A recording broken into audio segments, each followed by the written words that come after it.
আসসালামু আলাইকুম, স্বাগতম ফুড ফিউশনে। আজকে আমি আপনাদের সাথে শেয়ার করব কচি চাল কুমড়ার চাক ভাজি। তো চলুন শুরু করি রেসিপিটি।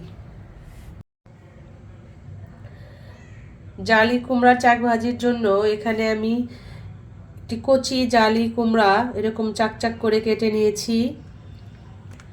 এখানে দিয়ে দিচ্ছি সামান্য লবণ, মরিচ গুঁড়ো,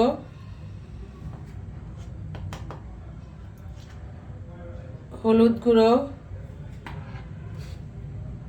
আদা রসুন জিরে আমি একসঙ্গে বেটে নিয়েছি, এটা দিয়ে দিচ্ছি। এখন আমি সবগুলো একসঙ্গে মাখিয়ে নিব।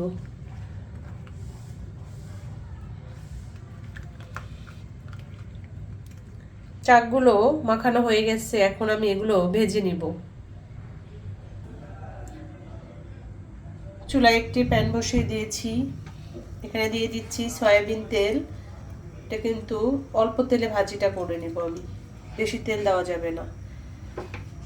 তেলটা গরম হয়ে আসছে, এখন আমি দিয়ে দিব চাকগুলো।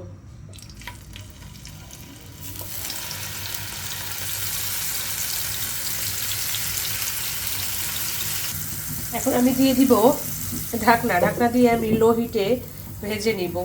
হাই হিটে ভাজা যাবে না, তাহলে চাকগুলো পুড়ে যাবে। লো হিটে ভাজতে হবে।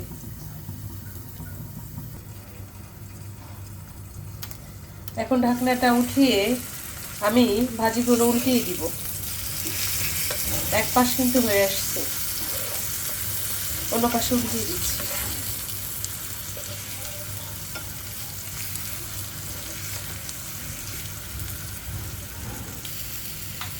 দুই পাশই কিন্তু ভাজা হয়ে গিয়েছে। এখন আমি এখানে দিয়ে দিব সুন্দর ফ্লেভারের জন্য পেঁয়াজ কুচি, কাঁচামরিচ কুচি।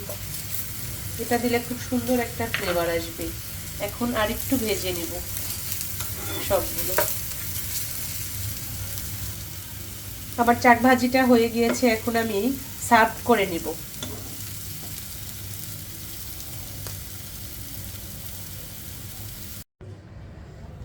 ব্যাস তৈরি হয়ে গেল আমার মজাদার চাল কুমড়োর চাক ভাজি। আমার ভিডিওটি কেমন লেগেছে অবশ্যই কমেন্টে জানাবেন, আর আমার চ্যানেলটি সাবস্ক্রাইব করে পাশে থাকবেন। ফিরে আসবো নতুন কোনো রেসিপি নিয়ে। ততক্ষণ ভালো থাকবেন, সুস্থ থাকবেন। আল্লাহ হাফেজ।